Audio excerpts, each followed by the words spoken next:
Eu quero te convidar para curtir esse vídeo e se inscrever no nosso canal para acompanhar todos os episódios que já passaram por aqui. Vem com a gente. E isso é legal porque a gente percebe o Fortaleza na prática utilizando isso. Por exemplo, com o Vojvoda foi um exemplo, quando trouxe a família dele, fez aquele mosaico. O Romero é um caso muito emblemático também, um case muito interessante, quando você fala isso e mostra na prática. Cuidado com a família, que o filho dele tinha cuidados especiais, que precisaria desse suporte. Né, Perfeito, ou seja, não é só o atleta, não é só dentro de campo. Isso que você está falando, na prática o Fortaleza já percebe isso do que está acontecendo por trás disso. Então fala um pouco mais sobre isso. Eu vou te dizer, João Paulo, e não é só aquela questão interesseira de ter o cara por inteiro durante o tempo de contrato, não.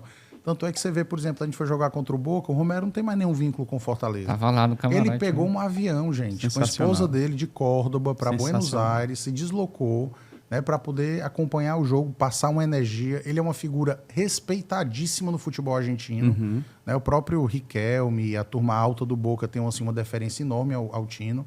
E ele fez questão de estar ali com a gente para passar mesmo aquela força, para estar ali, para passar aquela moral, né? E, mais uma vez, em jogos de Copa, né, o Romero sempre traz sorte para a gente. Ele foi muito bacana tê-lo ali, né? E continuar com esse vínculo com ele, com a Sara, a esposa dele. Né? A gente viu uma evolução muito bonita na questão clínica do Matheus, enquanto esteve em Fortaleza. Né? A gente viu ele evoluiu muito a parte mesmo, né, das limitações dele. E é um menino assim, de um coração enorme, que cativa muito a gente. E o mais importante é isso, é que nesses cases você tenha um vínculo formado com o atleta. O Romero é um embaixador do Fortaleza na Argentina. Massa. Né? Ele vai seguir relacionado com o clube. E isso é o mais importante dessa relação. Quando você vê, por exemplo, o Crispim, que há pouco tempo estava aqui, foi para a Tailândia, eu ouvi recentemente ele falando super bem do clube, né? Você tem o Galhardo também, que foi no Goiás, mas está sempre vendo ali, torcendo ali, fazendo stories ali pela gente. Você vê o Ederson falando que torce pelo Fortaleza, né? Você vê essas sementes que a gente deixa lançada. E isso tudo estrutura um projeto de imagem para que novos atletas queiram vir para esse clube, né? Eu estudo muito a gestão desportiva e tenho assim como referencial o Monte, que é aquele executivo do Sevilha, né? Sim. E ele fala que uma contratação ela não acaba na hora que você apresenta. Você tem que imergir aquela pessoa dentro da cultura do clube.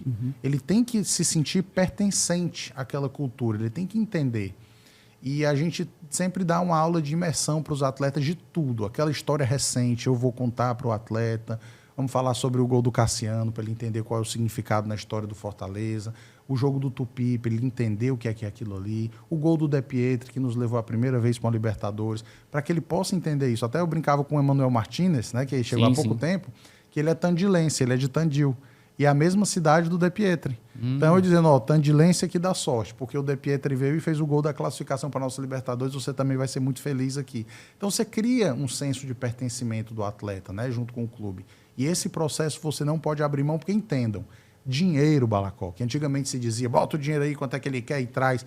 Dinheiro ele ganha no Fortaleza, ou ganha no Inter, ou ganha no Corinthians, ou ganha no Flamengo. Não, tranquilo. A diferença, às vezes até sabe mais, qual né? é? A diferença, sabe qual é? Satisfação. Perfeito. Verdade. Essa é a diferença. Perfeito. Presidente, um aspecto importante. Juan Pablo Vojvoda, ele chegou em 2021 praticamente como desconhecido do grande público, mas logo se tornou aí um grande treinador. Hoje é o maior da história do clube em títulos, em número de jogos comandados. Qual foi o seu papel na contratação dele quando ele chegou em 2021? É assim, quando a gente ficou sem treinador, né, a gente tomou a decisão ali, a gente faltavam 30 dias ainda para o início do Brasileiro, a gente tinha só o Cearense nesse período.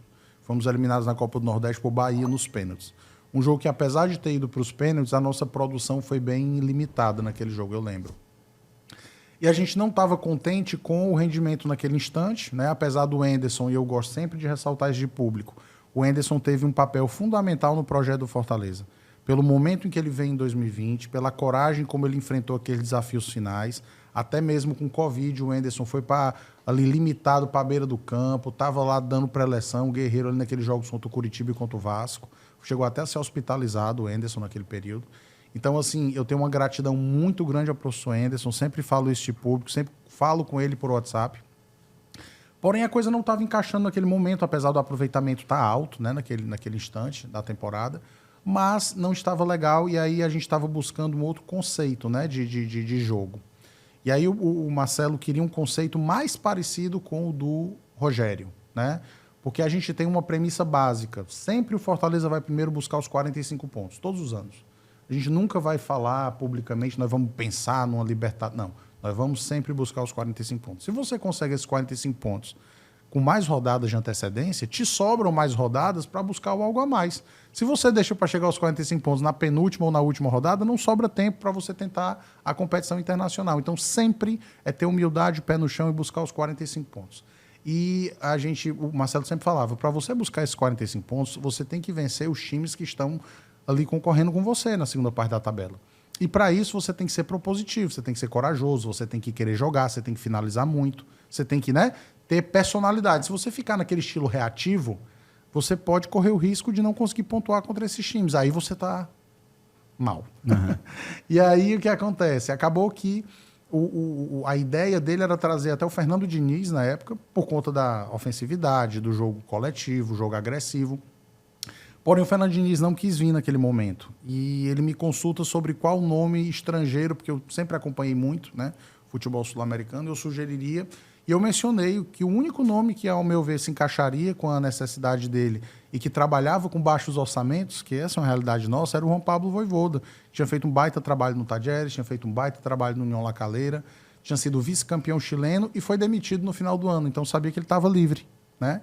Então, eu disse, para mim é ele, porque ele é um cara que está livre no mercado, é um cara que faz bons trabalhos com baixos orçamentos, leva os times dele para as competições internacionais, que é o que o Fortaleza está tentando. Não é isso que a gente está buscando? Sim. Eu sempre digo, Balacó, que as nossas ações elas precisam estar voltadas para os nossos objetivos. Se eu quero chegar nesse objetivo, eu tenho que buscar alguém que saiba cumprir esse objetivo, né? E aí o Vojvoda foi um nome que se encaixou muito bem na nossa ideia de trabalho e fizemos um contato. O Marcelo pegou referências com o Ricardo Rocha, referências pessoais. Boa. Porque o Ricardo Rocha jogou com ele no News Old Boys, o Vojvoda 20 anos. Rocha já experiente. E o Ricardo Rocha 36 anos. Né? E eram companheiros de zaga. E o Ricardo Rocha, com aquela irreverência dele, cara, é um cara muito... uma personalidade muito boa, um cara de um coração muito bom. Ele corria para mim. Porque ele era companheiro de zaga ali, ele dizia que ele ficava na sobra, o Ricardo Rocha, e o Vojvoda se matava ali fisicamente por ele. E a gente começou a conversar com ele, foram quase 15 dias de conversas.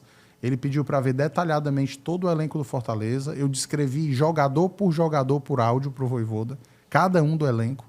Ele pediu os jogos da época do Rogério, da época do Chamusca, da época do Henderson, para ver as diferenças de estilo do Fortaleza. E aí, depois de quase 15 dias, ele deu o ok para a gente e a gente concretizou a contratação dele.